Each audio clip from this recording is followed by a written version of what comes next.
You into any situation with the opposites at that? Well, they're opposites. I had a few run-ins. I'm not gonna cap. I had a few. Because at that point they look at you like you chose a side in their world. Eventually, yeah, I chose a side. At one point in time, I chose a side. I even have some dead FBG members tattooed on them. Cause I developed that kind of relationship with them in like a 5-year span. Everything's still good? You cool?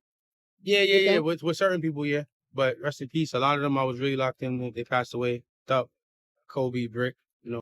I mean, that's real for you to say free Durk.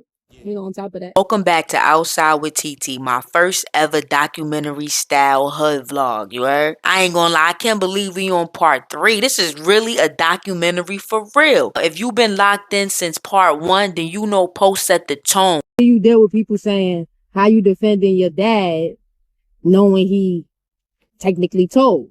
Well, it's the same way I would defend my brother and he's gay. The streets frowns upon people being homosexual or gay or whatever word they want to use, LGBT, right?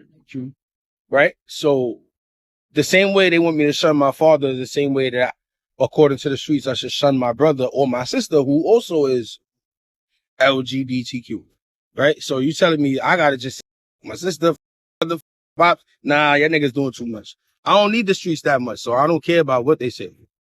I don't need it that much. You know, I grew up, mommy telling me,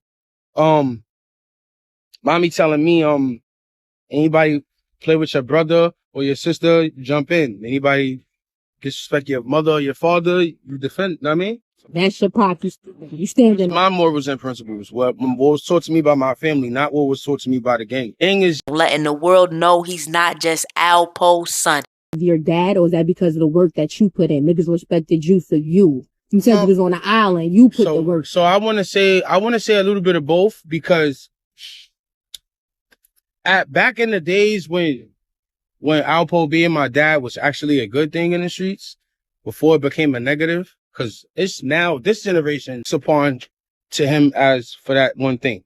But you know, back then, you can kind of still love him. Own work. He built his own team, his own name, you heard? Forward to part 2, we got a little more personal as far as the legacy, the tattoos, his YG days. Even talked about his brother Gumby. That's the one son that everybody claims that Alpo actually claimed out his mouth. Your brother is Gumby. Okay. He be acting crazy, but that's my brother. He around here somewhere. So y'all still be in touch? Over here? Nah, not right now. We had a little disagreement.